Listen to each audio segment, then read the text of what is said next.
Sex Life of the Gods by Michael Knurr. Chapter 6. Nick awoke to sunlight streaming into his face and had a momentary impression that it was dawn. Then he realized that the sunlight had a reddish cast to it. He blinked at the bedroom clock, amazed to find that he had slept until late afternoon. My God, he thought groggily. His headache was nearly gone, he noticed, as he threw off the covers and swung his long legs to the floor. The soreness was still there, thumping dully in his stiff muscles, but sleep had been deep and brought no fresh nightmares to worry about. He cleaned himself up in the bathroom and got a pair of slacks and a shirt from the closet, still feeling somewhat like a stranger. While he dressed himself, he thought of the woman he was married to. Despite the feeling of being a stranger in a strange world, and of being caught up in a strange set of circumstances, he found himself feeling delightful tremors when he thought of Beth. Even now there was a tight fluttering sensation in his insides when he thought of the talcumed satin of her skin, the warm lift of her brightly nippled breasts, and the strong response of her rounded thighs. She was a beautiful woman. She was sex, all rolled up in a frame of gentle curves and soft flesh, and he could see that to love a woman like her would not only be easy, it would be a privilege. He buckled the belt about his waist, trying to dispel the thoughts of the woman, and went downstairs to the kitchen. Hunger gnawed at him violently. The coffee was cold. He turned the gas on under it, and the note on the table caught his eye. He picked it up to scan it briefly. Darling, had to rush off to work. Kissed you goodbye and you said grump. Be home soon. Love you terribly. Beth. He grinned at the note, balled it into his fist, and threw it into the paper can. When the coffee was hot, he poured himself a cup and fixed a couple of sandwiches with what was left of the package of cold meat. As he was finishing the last couple of bites of the sandwich, he heard the thud of the evening paper against the front door. For a moment it startled him. Then when he realized what it was, he was half out of the chair. He paused there momentarily, then sank back into his seat. He couldn't go out there and get the paper. If the neighbors saw him picking it up. He sat there waiting for Beth to come home, the suspense digging into his guts with ragged teeth. Had they found the plane? Were they onto him? Who were those two men? How did they know where to find him? Why were they looking for him? He drank damn near the whole pot of coffee and watched the hands of the electric clock move with agonizing slowness. Finally, at 5:40, Beth drove up to the house and came through the door. Nick leaped from the chair. The paper. He snatched it from her hands and began tearing it open. Damn newsboys for folding them. Nick, aren't you going to kiss me? Huh? Oh. He kissed her briefly, fleetingly, and returned to the paper. The crash was on page 1. Wreckage of private aircraft found. Everett, Pennsylvania. The smoldering wreckage of what was apparently a private plane was found late yesterday evening in the heavily wooded area north of the city by a young Boy Scout looking for a campsite. Benjamin Talbot, age 13, after locating the mangled aircraft, promptly called local police, who dispatched Detective Lieutenant Nolan Brice, Everett Rescue Squad, and FAA investigator Aaron P. Dixon to examine the wreckage. It's the most unusual crash site I've ever seen, FAA investigator Dixon told local newsmen. There's no evidence of wings or tail assembly. The fuselage is also of a strange design. Detective Lieutenant Brice, after checking with the airport tower at Everett and with CAP officials, informed newsmen that no private aircraft had been reported in trouble or even over the particular area in which the craft was found. Of course, Lieutenant Brice added, one plane may have gone unnoticed. This is highly unlikely, but we cannot overlook the possibility. What is puzzling to me is that the aircraft has not been identified and there have been no bodies found." "The Civil Air Patrol," Mr. Dickson commented, "has been most cooperative and are now engaged in an air search of the area, while rescue squads work in the mountains." Mr. Dickson went on to state that the mystery crash will be thoroughly investigated by authorities in an effort to determine the make and model of the plane as well as the fate of its occupants. At present, the crash site has been roped off and placed under guard by local militiamen. Only authorized personnel will be allowed to view the wreckage. Major Gilbert Donahue of the Air Force Experimental Wing refused to make a statement as to whether the plane was of Air Force origin. To my knowledge, we have lost no test planes. However, an extensive check will undoubtedly be run to verify this. Test plane?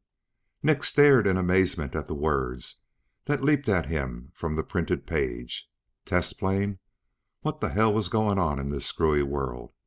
No wings, no tail assembly, no mayday calls, no record of the plane.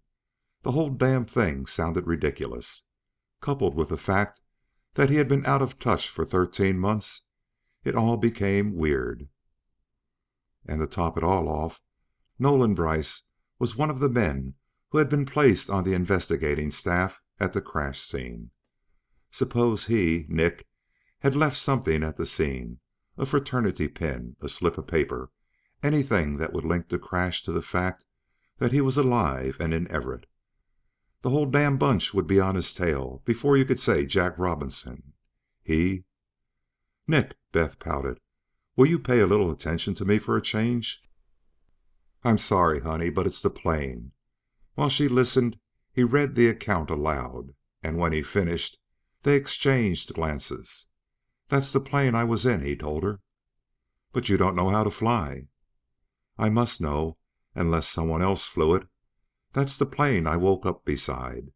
I must have been in the damn thing, but I don't know if anyone else was."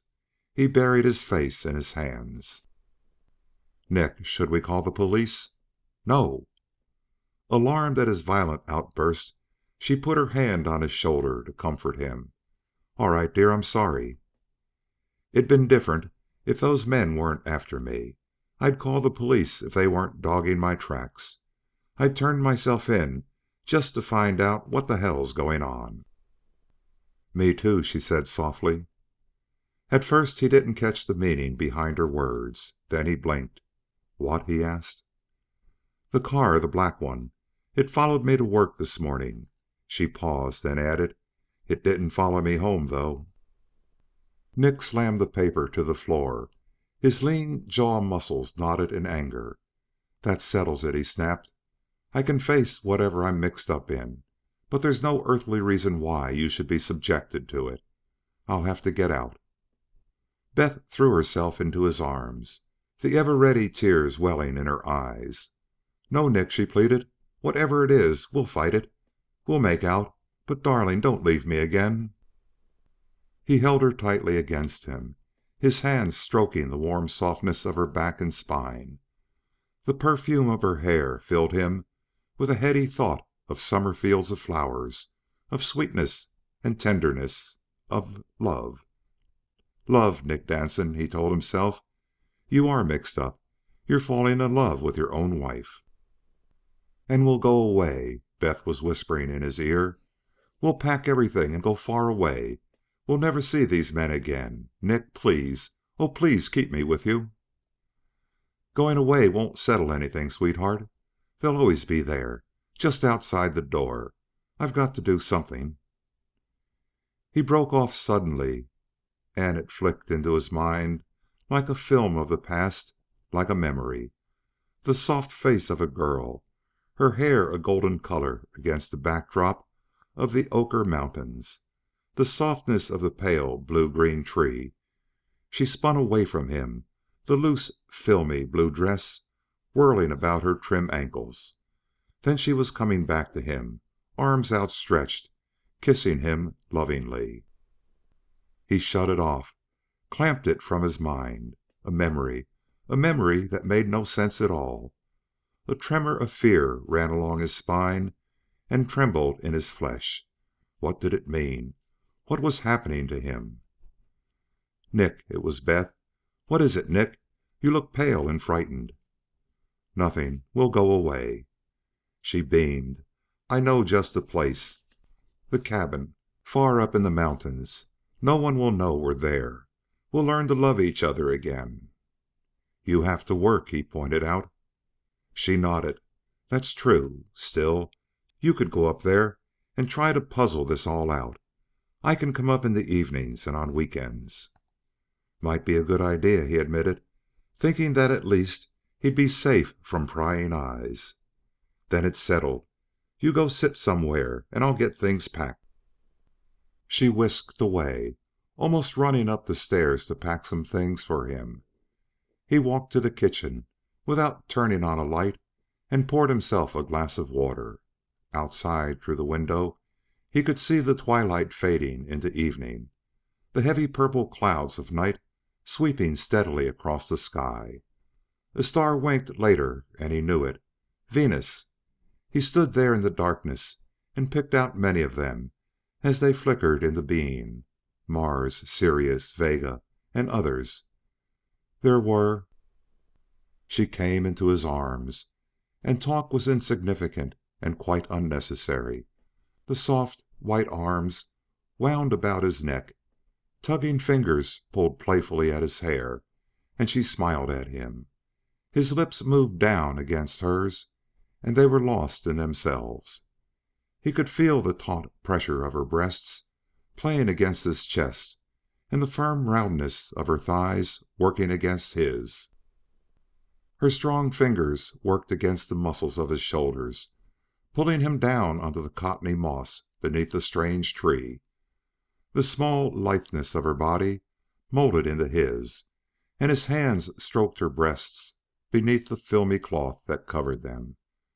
Her hands moved upward to the straps that swept over her shoulders and pulled them down.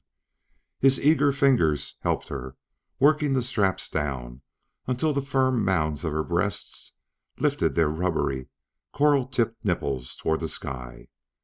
His fingers worked them, kneaded the warm muscles, while his mouth worked on hers. When he had released her lips, she pulled his face down into the quincushions of her breasts.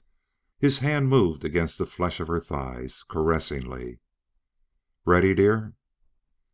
It was gone, like that. A sudden flickering memory of some long vanished event that might have given him some hope. It had been fantastic again, the strange colors and the weird landscape, but he wanted it despite that. She had stolen it, ripped it viciously from his mind, but she was not to blame. He turned and smiled at her as she came into the kitchen. She had turned on a soft light in the front room, but had allowed the kitchen to remain dark. In the half light of the room, he thought that she was the most beautiful woman he had ever seen. It would not be hard to love her, he thought again. He reached out and took her by the shoulders, pulling her gently against him to kiss her. Her mouth moved against his, satiny with desire, until they parted. "I'm ready if you are," he said. "For what, darling? The bedroom or the car?" He chuckled. "The car. The bedroom will keep until we're up in the woods." End of chapter 6. Recording by Richard Kilmer, Rio Medina, Texas.